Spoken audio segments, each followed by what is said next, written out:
some earlier videos. To be honest, I'm quite pleased with how many people watch them, especially when you consider how bad they were. The skill for any butler is being adaptable. If we're not adaptable, then there's no way we can ever make our clients' lives better. So I started thinking that my viewers, they're like my clients. So how can I make my videos better? Can you read what that says? That is a fluorescent light that hangs above my office door that says work harder.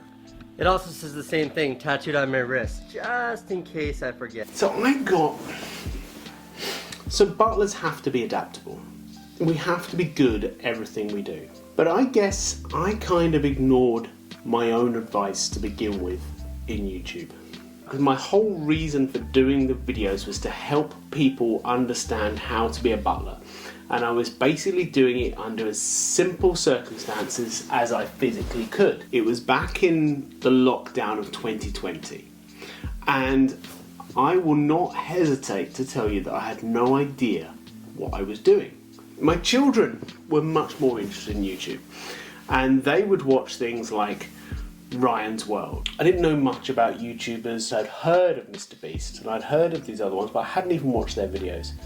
I had no idea just how good some people's YouTube really is. Then I watched a how-to video and they had an interview with Owen Neistat and they showed a few clips of his videos and I was like, that's cool.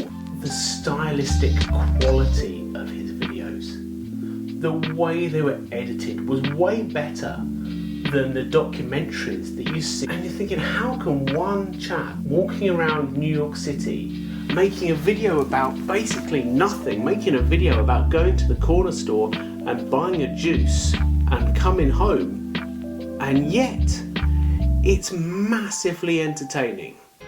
You'll have to excuse this non sequitur, but before I embark on my voyage, I want to talk about YouTube for a minute. The question I had asked more than anything else about YouTube is, how do I make a successful YouTube channel? The shitty part about that question is that there is a very simple answer to that. Do something nobody else is doing and do it really well. But that's a hard answer to hear because even though that's simple in concept and execution, that is maybe the hardest thing there is to do. So I watch his videos and I think to myself, okay, I've got two choices. I can either attempt to be as good as him, or I might as well give up. Now, obviously, Casey vlogs from New York City, which is an amazing, cool place to vlog from, but then I'm pretty fortunate. I've got a mixture of Glasgow and Highland estates to vlog from, so to be honest, I'm not at any disadvantage there.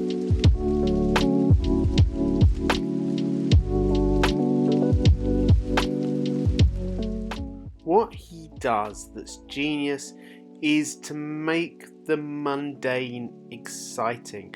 Make the things that you do every day seem like an adventure. And really that's what I want to emulate in my videos.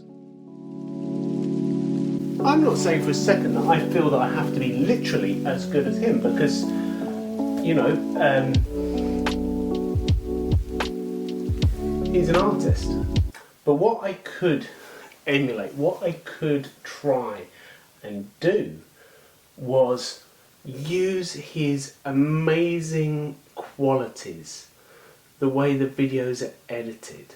I'm going to try and make some great videos. So if you will bear with me, if you'll come along for the ride, I'm going to try and make some videos. I'm not going to promise they're going to be Owen Neistat quality, but I can definitely promise that every one I do will get incrementally better.